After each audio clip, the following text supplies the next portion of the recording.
imagine having a grandpa that not only loves you to pieces, but loves you so much that he produces not one, but 3 different CDs because of you. That's exactly what has happened with loving grandfather Tom Miceli, who joins us. He is a singer, a songwriter, a children's entertainer.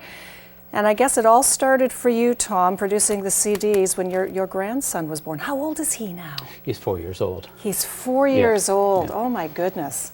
And that started this whole set of CDs that we've got here. And let's go back a little before that, because I mean, you were a performer. You were a performer back in high school. I mean, music's always been an important part of your life. That's right. And I never really got into the creative stuff. And so when my grandson was going to be born, I thought, oh, I'll write him 3 or 4 songs.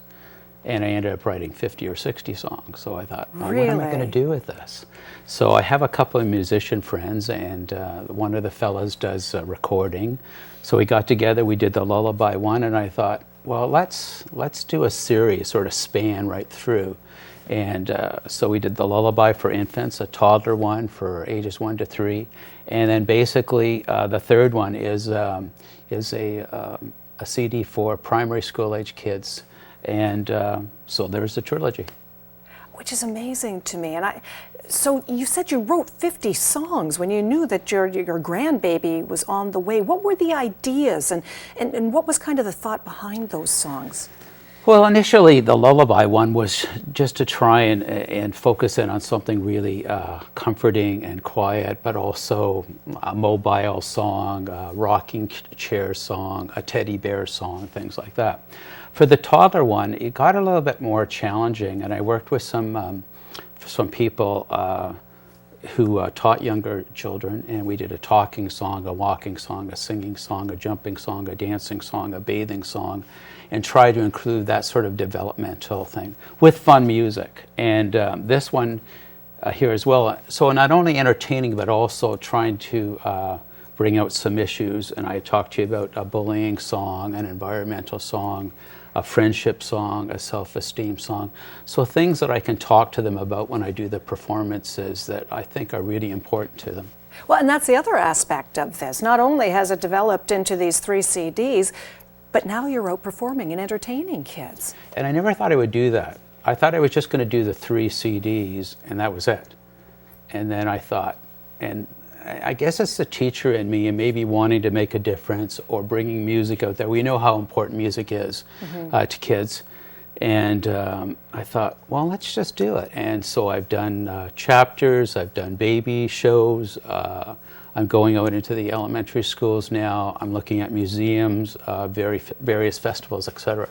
And that must be fun, because it's one thing to perform the song, perhaps for your grandson, or just have it on CD. Right. But when you've got those little faces looking at you, and the first time they all jump up and they start dancing along with you, that's got to be a lot of fun. And I make it very interactive too. And what's nice is it takes, my grandsons are in Calgary, so I don't see them that often.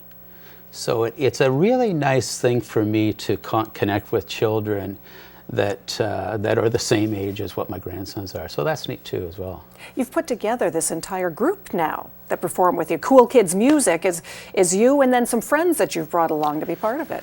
They don't normally play with me. I usually play by myself, but they can at times. So they're almost like the village of the whole piece. So they'll do the harmonies, they'll do the drums, they'll do the bass.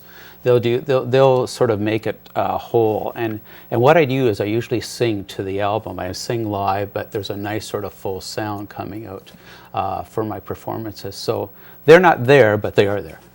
You know, I've often thought that one of the most difficult, in a lot of ways, audiences to perform to are kids, because they're so honest about everything. You can't hide anything with a child. So when you're tackling as an adult topics like bullying or me and my friends or Wonderful World and those types of things, how are you able to, is it your teaching background that sort of helps you decide how you're going to speak to them at their level? I think that's right. There's been a lot of experience, and I do have a kindergarten teacher who's helped me a lot. Her name's Margot Mira, with basically finding out how I'm going to approach certain things. You need to be strict in these, but you also need to have lots of fun. I'm very interactive. I have guitars. I have everything that they can come up and play. There's a lot of, I do a little sign language with one of the songs. Wow. I create a song during the performance, so lots of things like that. So where can people find your CDs? Where are they available? They're available at a lot of local places. I think I'm sort of at a loss right now, but Diapers and More, there's Chapters in Waterloo, Chapters in Kitchener certainly has them. So they're around certainly in the area. You can check out my website, coolkidsmusic.ca. I'm on iTunes, so there's lots of places you can go. Lots of places that they can find out about all three of the CDs. And we can't let you go without you performing a little something for us today, Tom. And I'm hoping it's not one of the lullabies because I may fall asleep. But what are you going to perform for us today? I did that the last time. This is called Cool Kids. It's sort of a self-esteem song.